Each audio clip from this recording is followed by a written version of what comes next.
Good morning, everyone.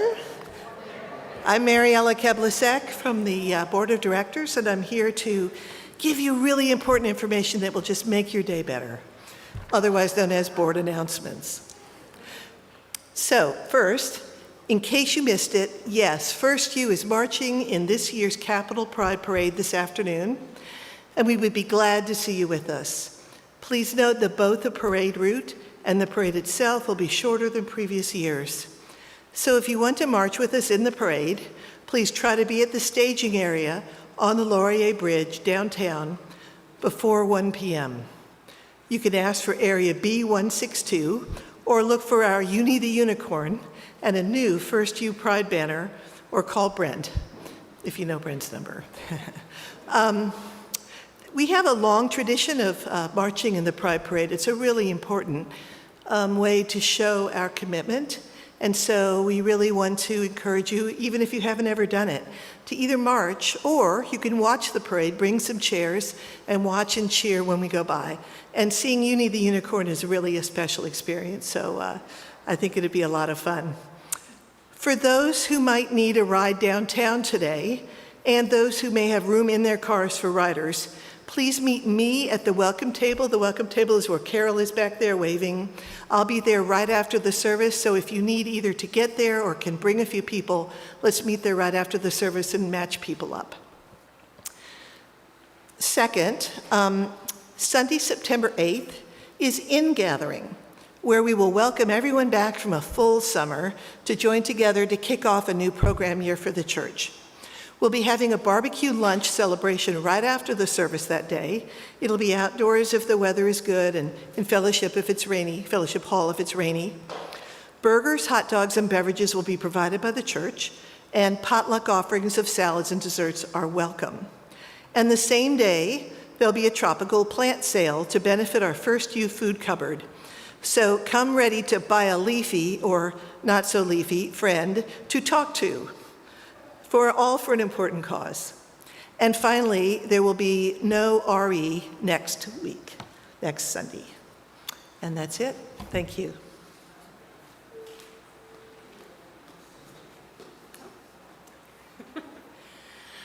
Good morning. We're going to begin with our sung prelude today. Today we are singing The Gift by Russell Wallace. We did this maybe a month ago, the last time that I was here. This is a piece of a welcome and celebration of people gathering together. Feel free to add in some harmony. There are some choristers in the congregation. If you would like to add some in, please feel most welcome. So,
Thank you, Jen. Bonjour tout le monde. Good morning and welcome everyone to the First Unitarian Congregation of Ottawa. I'm the Reverend Eric Meter, this congregation's lead minister, and I'm delighted to be joined today by Chris, our worship associate, along with our guest speaker, Melanie Lefebvre. Melanie has been here before. She is no stranger to this congregation nor this pulpit. We know her most perhaps as her role as executive director of Unitarian House next door, but she has a long history in nursing and elder care before that, and she's going to be sharing with us gleanings from all of her experience and understanding, talking about mental health in the workplace today. I'm wearing a t-shirt in recognition of that. This is my way of trying to stay sane this morning. Looking forward to marching in the Pride Parade this afternoon. Whether you are here in Worship Hall or watching from wherever you may be, we welcome you with open arms and hearts as we come together in the shared ritual of our Sunday service this morning.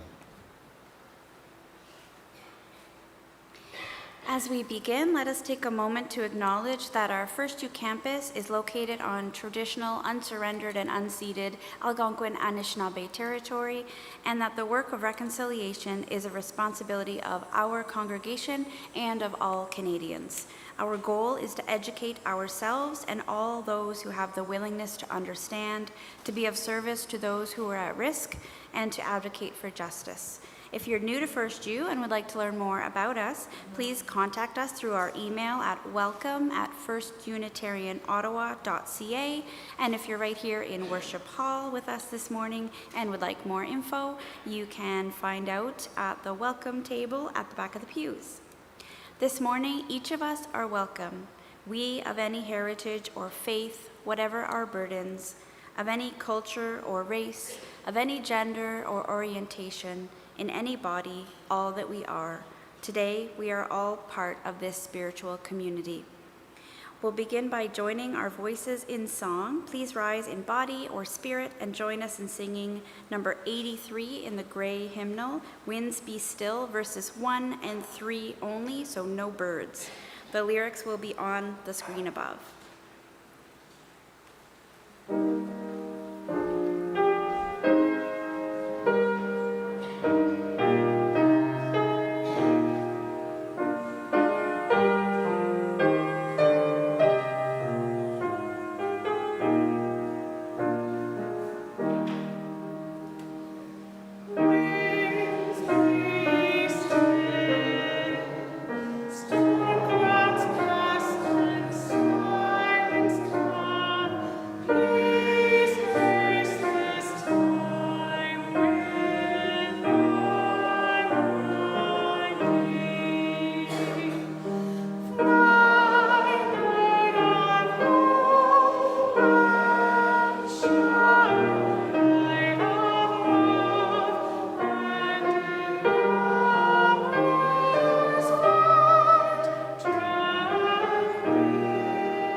We light our chalice flame this morning to a poem by Martha Postlethwaite called Clearing. Do not try to serve the whole world or do anything grandiose. Instead, create a clearing in the dense forest of your life and wait there patiently until the song that is yours alone to sing falls into your open, cupped hands and you recognize and greet it. Only then will you know how to give yourself to the world so worthy of rescue. Our chalice is lit. Come, let us be together. Please join us in singing our chalice song.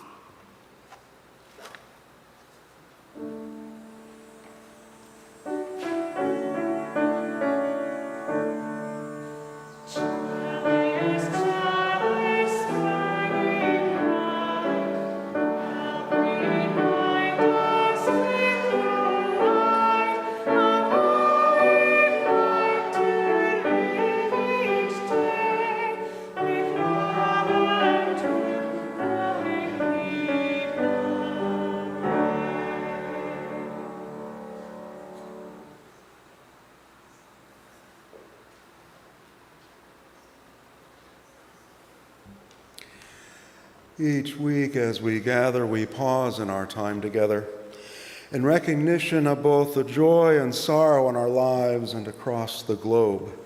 We honor our celebrations and challenges by placing stones in small bowls of water. As the ripples extend outward, we can imagine them continuing out beyond these small bowls, out past our pews, out into the larger community of all. A stone for Chuck and his family, our deepest sympathy to them as they mourn and remember their beloved mother and grandmother, Eleanor. A stone also for our own Brian, who is home recuperating after a setback with his heart condition. He is resting easy. I had a good conversation with Brian earlier this week. Please come forward now if you have a stone or more to drop. Please come forward. Share what you need to.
That final stone I placed, as always, is an honor and recognition of all that remains in the silent sanctuary of our hearts.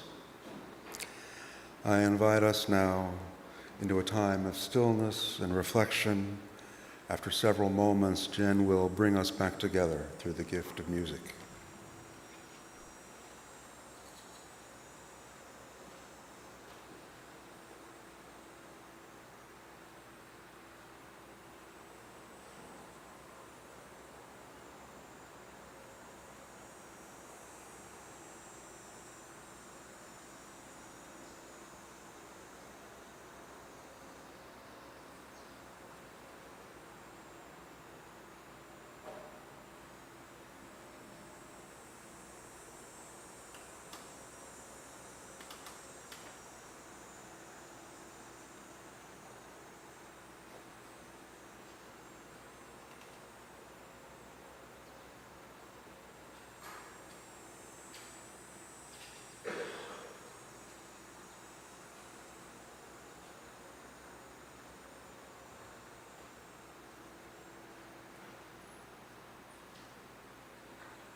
Our reading this morning is by John Rodell, The Anatomy of Peace. My brain and heart divorced a decade ago over who was to blame about how big of a mess I've become. Eventually, they couldn't be in the same room with each other. Now my head and heart share custody of me. I stay with my brain during the week, and my heart gets me on the weekends. They never speak to one another. Instead, they give me the same note to pass each other every week. And in their notes they send to one another, they always say the same thing: "This is all your fault." On Sundays, my heart complains about how my head has let me down in the past. And on Wednesdays, my head lists all of the times my heart has screwed things up for me in the future. They blame each other for the state of my life. There's been a lot of yelling and crying. So lately, I've been spending a lot of time with my gut, who serves as my unofficial therapist. Most nights, I sneak out of the window in my rib cage and slide down my spine and collapse on my gut's plush leather chair that's always open for me. And I just sit until the sun comes up. Last evening, my gut asked me if I was having a hard time being caught between my head and my heart. I nodded. I said I didn't know if I could live with either of them anymore. My heart is always sad about something that happened yesterday. My head is always worried about something that will happen tomorrow, I lamented. My gut squeezed my hand. I just can't live with my mistakes of the past or my anxiety about the future, I sighed. My gut smiled and said, in that case, you should go stay with your lungs for a while. I was confused, and the look on my face gave it away. If you're exhausted about your heart's obsession with the fixed past and your mind's focus on the uncertain future, your lungs are the perfect place for you. There's no yesterday in your lungs. There's no tomorrow there either. There's only now. There's only inhale. There's only exhale. There's only this moment. There's only this breath. And in that breath, you can rest while your heart and head work their relationship out. So this morning, while my brain was busy reading tea leaves and while my heart was staring at old photographs, I packed a little bag and walked to the door of my lungs. Before I could even knock, she opened the door with a smile, and as a gust of air embraced me, she said, "What took you so long?"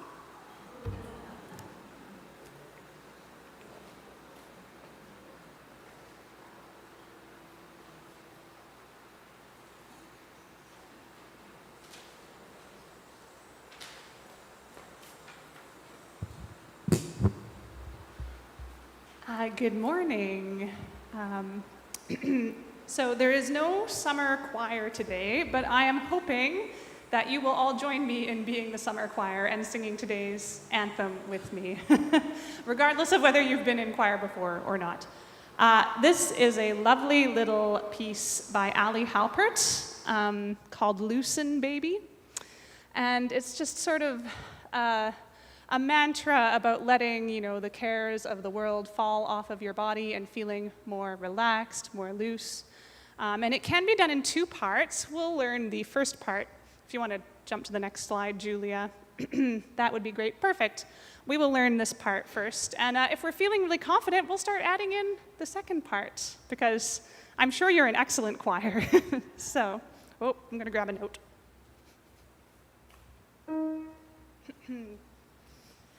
All right, I'll sing it first for you.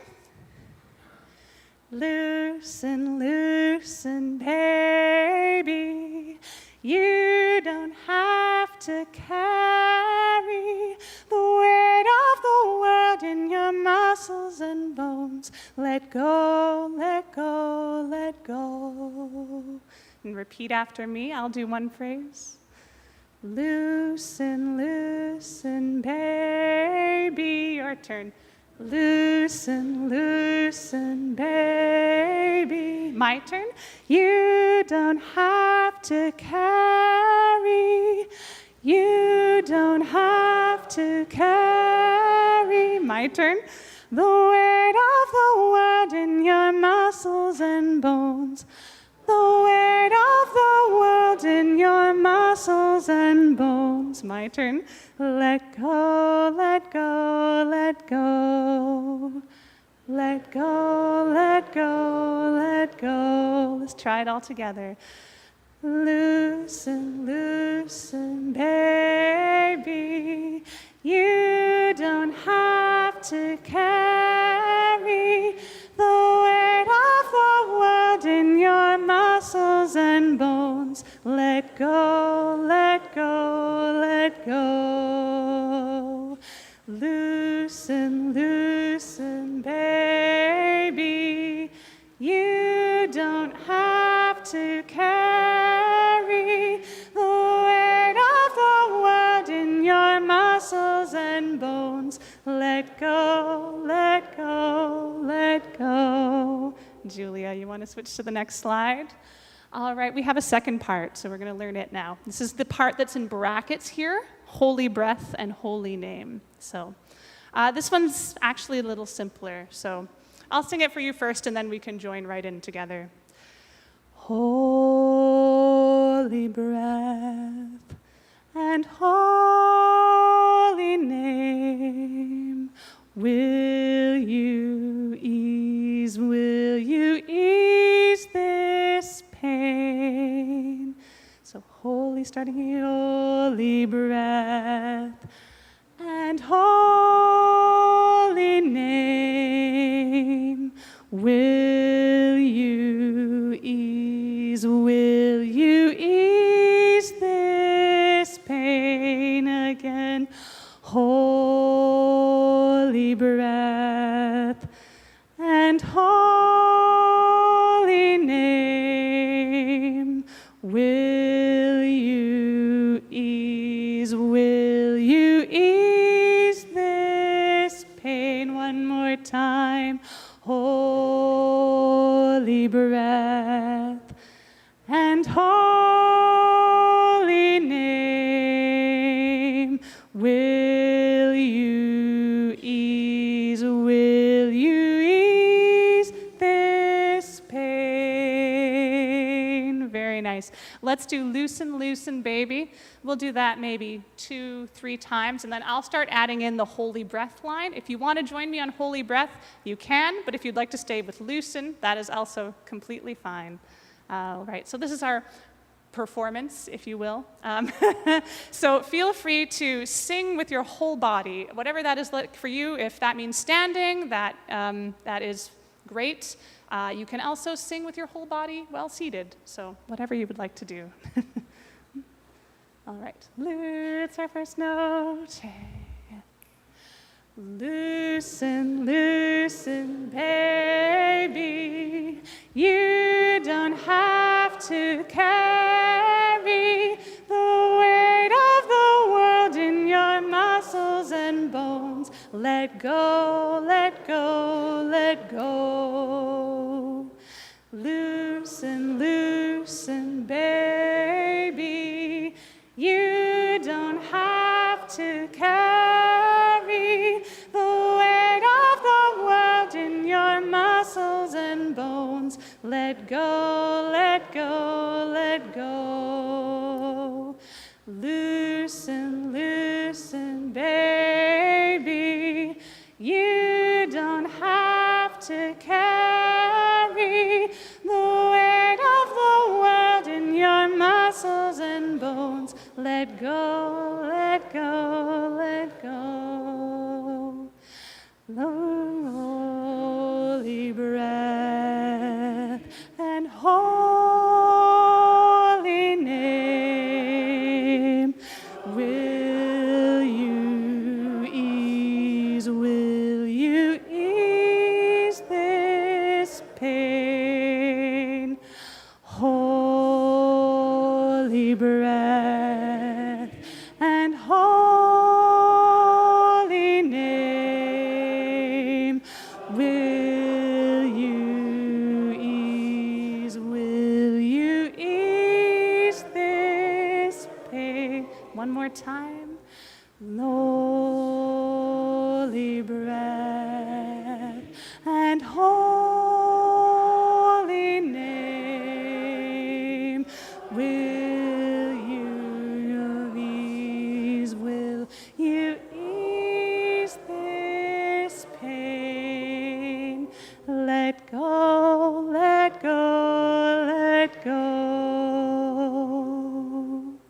Thank you. You're a wonderful choir.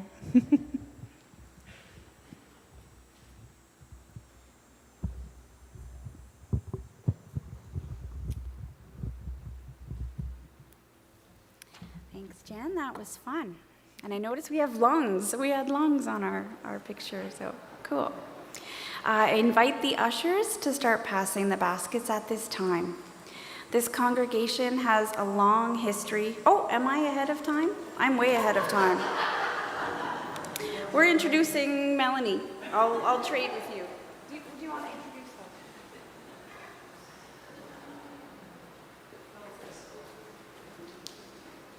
her? Melanie, come on up. Yeah, come on up. We're looking forward to what you have to say.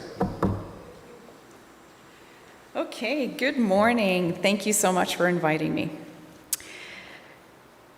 In the 1800s, the Unitarian minister Ralph Waldo Emerson said, "Life is a succession of lessons which must be lived to be understood." In 1995, while receiving advice from my mother at the kitchen table, making decisions for the next chapter of my life, I completed several applications for university. This is where my journey of becoming a nurse started.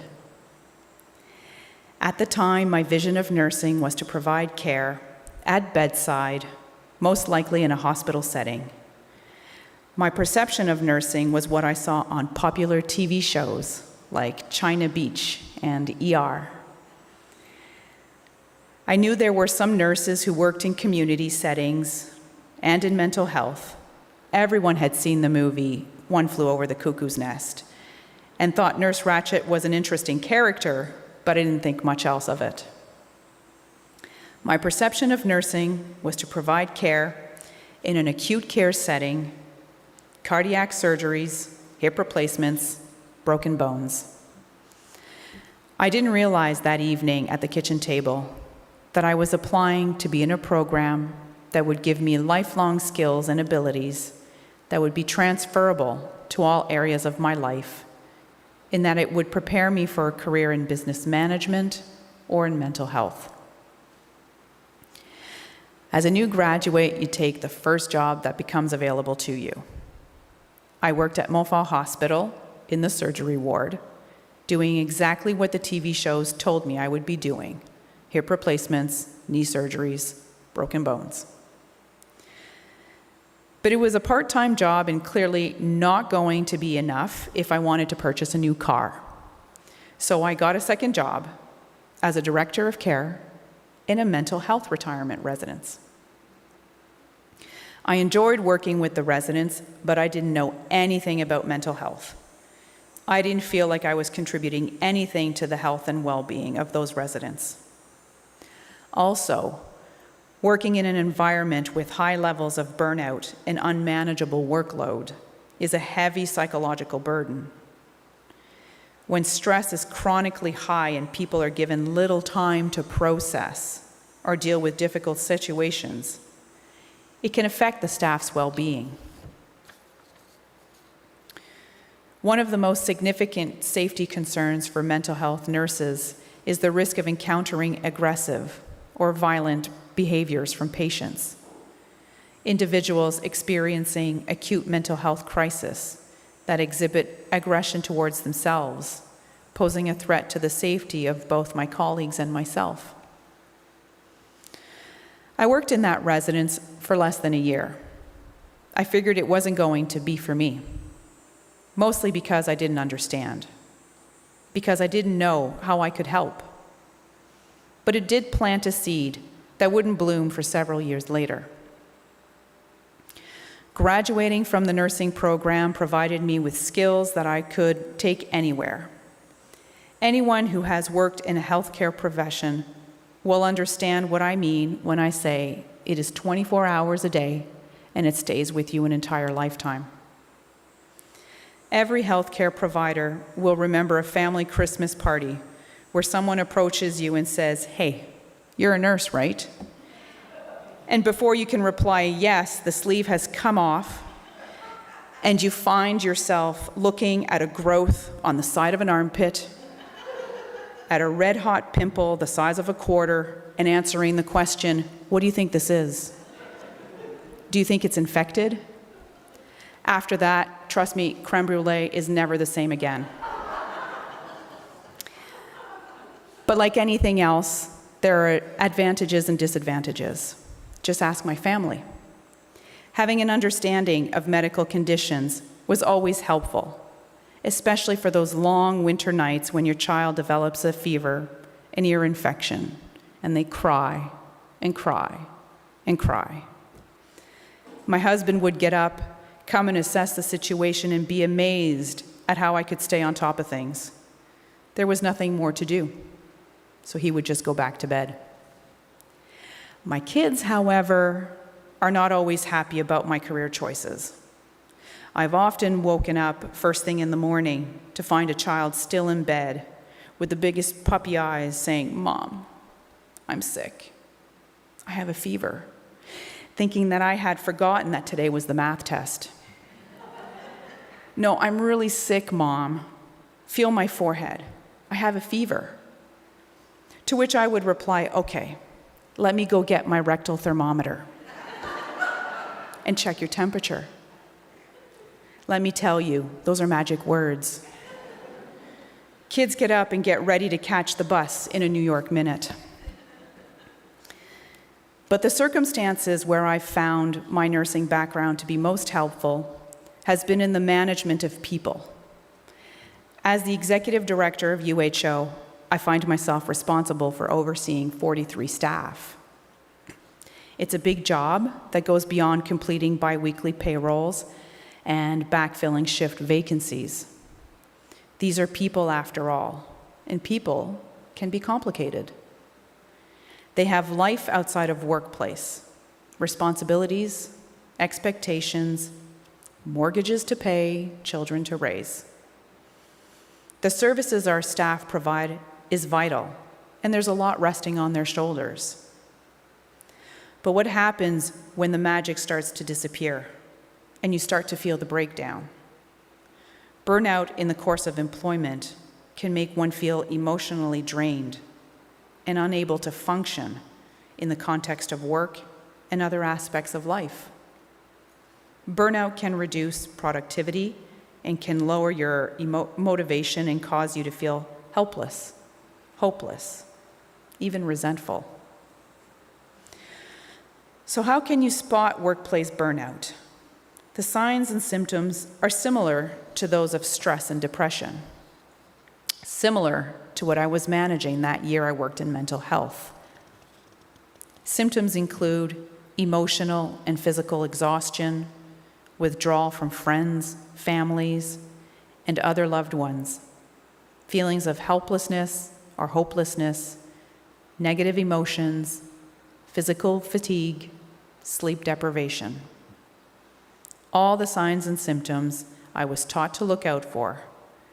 That experience was all coming back to me. Burnout can affect your career and relationships, as well as your physical and mental health. Unchecked burnout may lead to severe depression and anxiety.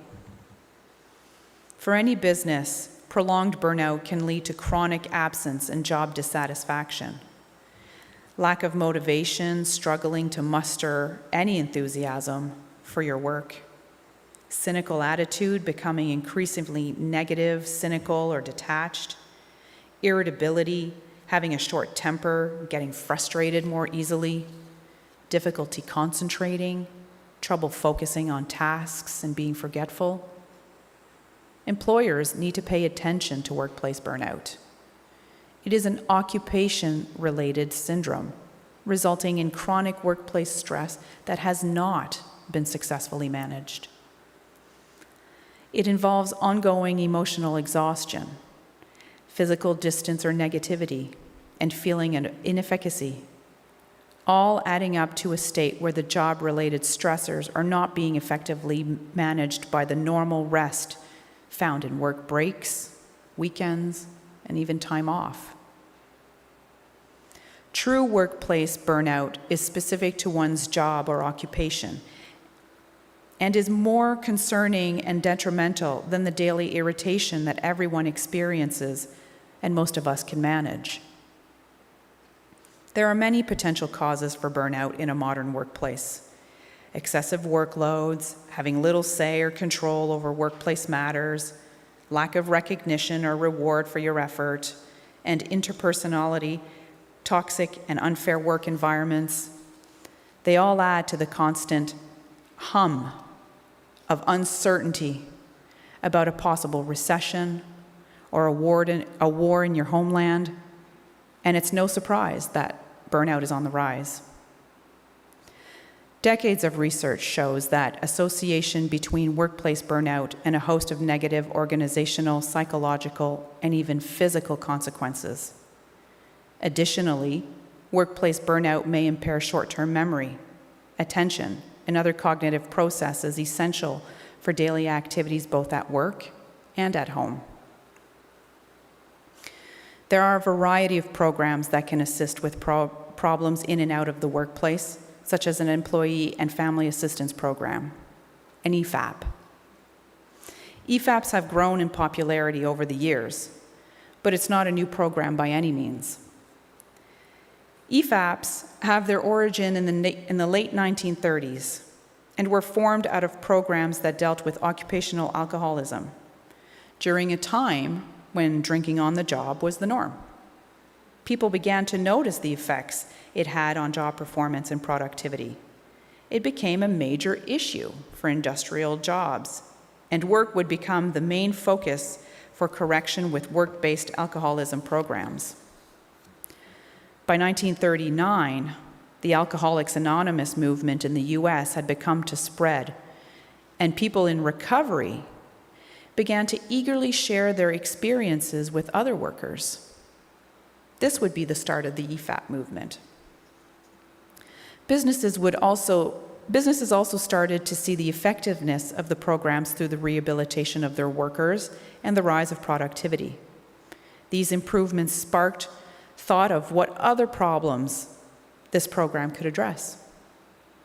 So in 1962, the Kemper Group introduced a program to address alcoholic rehabilitation and later expanded the program to address the needs of the families of their employees as well.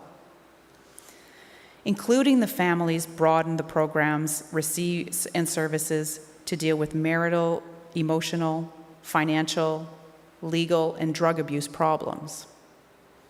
Employee assistance programs would see a significant shift during the economic crisis of the 1980s. During this time, if you recall, the government was forced to create cutbacks for programs.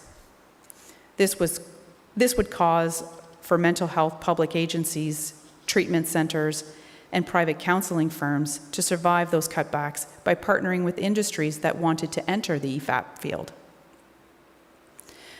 This, however, would cause the effectiveness of the program to come into question. The cutbacks began to affect the training of the EFAP specialists and their effectiveness. The reality of workers also began to change at that time. People were also having to wait in long lines. More change was going to be necessary. In most recent years, the services provided by EFAPs have changed in their direction. With major events such as 9/11 occurring around the world, EFAP specialists have become more involved in incident debriefing and implementing plans during major emergencies. EFAP providers began to report more on the workplace experiencing post-traumatic stress disorder and the increase in occupational stress and depression. Some studies indicate that offering EFAPs may result in various benefits for employers, including low medical costs, reduced turnover and absenteeism, and higher employee productivity. The provision of employee assistance services has established business benefits, including increased productivity of employees and a decrease in both presenteeism and absenteeism. Employees typically have access to an EFAP hotline 24 hours a day, so there's no need to wait when you seek assistance. If an appointment with a medical professional or counselor is necessary, the employee can arrange to see one in just a few days, because the employee can call anytime. They don't have to wait or worry about calling from a work phone. Small businesses can especially benefit from EFAP programs. Even though there may be fewer employees, small businesses' bottom line can suffer quicker due to decreased performance, productivity, and workplace negativity. A small company could be severely damaged if they do not check effective measures to rectify such issues. An employer that provides an effective full-service EFAP can help both themselves and employees by lowering risk and liability, improving employee satisfaction, and especially decreasing the stress small business managers experience when managing numerous responsibilities with little support. Employees and their family members may use EFAP to help manage issues in their personal lives. Every modern workplace needs a family and employee assistance program. It's an essential benefit. It was even more important to me to ensure that this additional perk was not only available to staff, but also to partners and their children. Life is complicated. Raising children in this day of age of social media is complex. Having a professional available to you 24/7 is important, even if it's just to talk. I know because I suffered a workplace burnout. It was in the fall of 2020. COVID had made its way to Ottawa back in March. We had lost half our staff because the Ministry of Seniors Affairs declared employees could no longer work in 2 workplaces in an effort to cohort each retirement home in the community. So I was working 12 to 16-hour days without time off. The entire province was short on supplies. Ministry policies were changing every day. It was a tough time to be in healthcare. I remember talking to coworkers about the situation in the workplace. They were great listeners, but they offered no long-term solutions, no guidance. I wasn't the only one feeling like this. All around me were people who I saw that also needed help. As an employer, I felt it was my responsibility to ensure workplace safety, and that included mental health. I feel the same responsibility now. I feel the same responsibility towards my coworkers. It is vital that we provide people with all sorts of tools. Being a leader for so many people is a big responsibility, one that I take seriously. On top of organizing annual staff appreciation events and recognition, this year, I started the first EFAP for the staff at UHO. Life throws a lot at you, and many times, juggling work and everything else can be overwhelming. UHO has invested in KEY.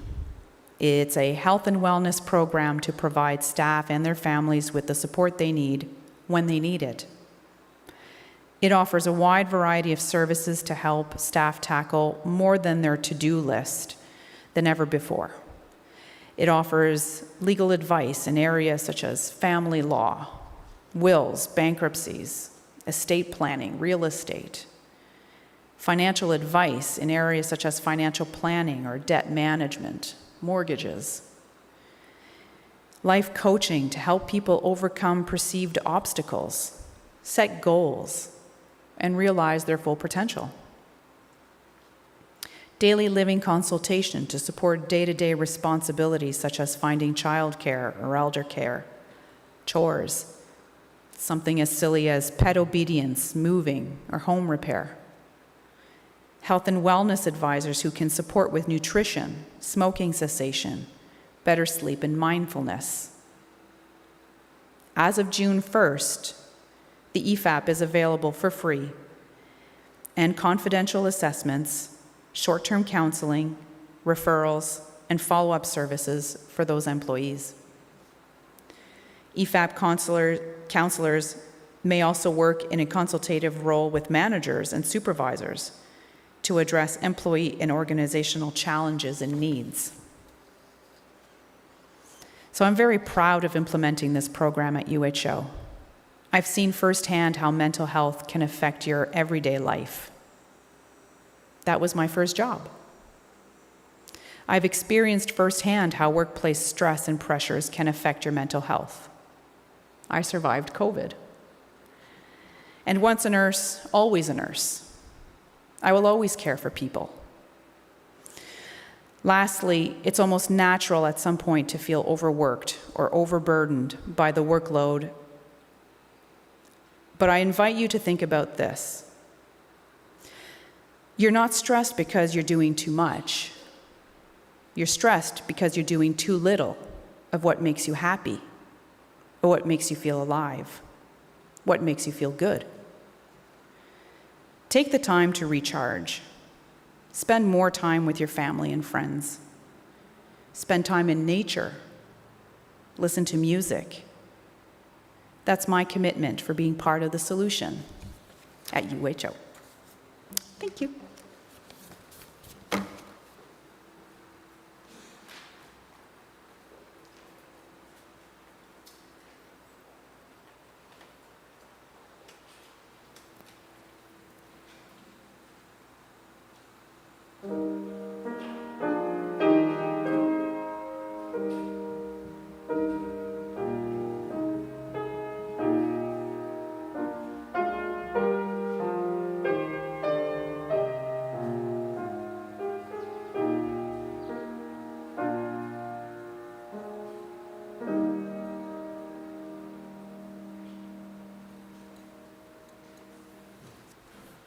Thanks. I'll invite the ushers to start passing the baskets at this time. This congregation has a long history of care, vitality, and bringing people together to move the arc of justice forward. We've been able to live into our hopes and dreams because of the generosity of those within and beyond this community. Whether you're here in Worship Hall or anywhere else, you are part of this community. To make a gift in support of the work of our congregation, you don't need to use the baskets that are now making their way among the pews. Wherever you are, you're invited to go to our website or contact our finance manager to find out how to make a donation or to keep up with your pledge. Our gifts are freely given and gratefully received. We dedicate these gifts to the work of this community of faith, serving human wholeness, caring for the planet, upholding religious freedom, welcoming the stranger, and loving one another. And now please rise as you are willing and able as we join together in our closing hymn, When I Am Frightened, number 1012 in the teal hymnal. The lyrics will be on the screen above.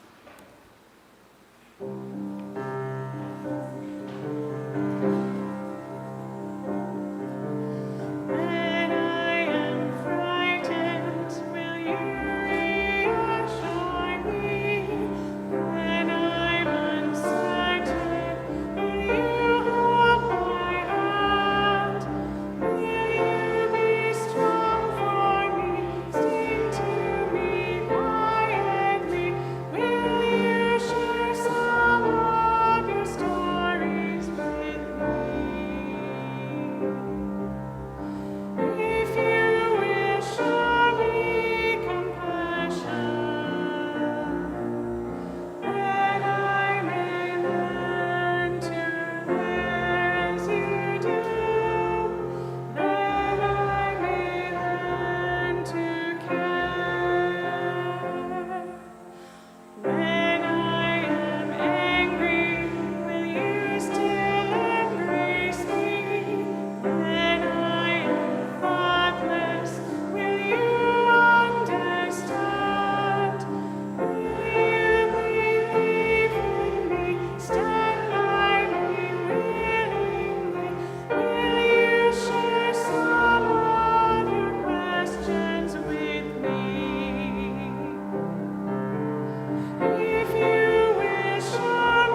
Before we begin to close this time of worship and reflection, a reminder that coffee hour will begin in Fellowship Hall immediately after this service. If you are new here, still feel new, or simply welcome a really good conversation today, pick up a green mug as you enter Fellowship Hall. Doing so will help others looking for really good conversations to find you.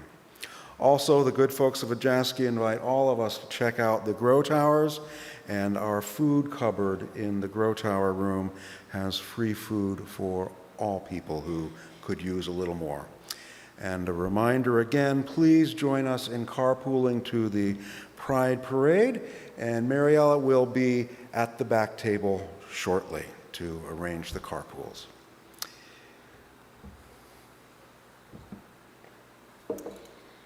We extinguish our chalice this morning to words by Portia Nelson. You may have heard this before. It's called Autobiography in 5 Short Chapters. 1. I walk down the street. There's a deep hole in the sidewalk. I fall in. I am lost. I am helpless. It isn't my fault. It takes me forever to find a way out. 2. I walk down the same street. There's a deep hole in the sidewalk. I pretend I don't see it. I fall in again. I can't believe I'm in the same place, but it isn't my fault. It still takes a long time to get out. 3. I walk down the same street. There's a deep hole in the sidewalk. I see it is there. I still fall in. It's a habit. My eyes are open. I know where I am. It is my fault. I get out immediately. 4. I walk down the same street. There's a deep hole in the sidewalk. I walk around it. 5. I walk down another street.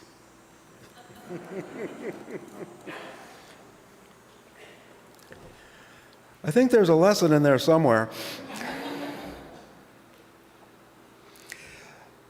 Let us sing our closing song, Spirit of Life, the first time in English and then in French.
Friends, another day awaits.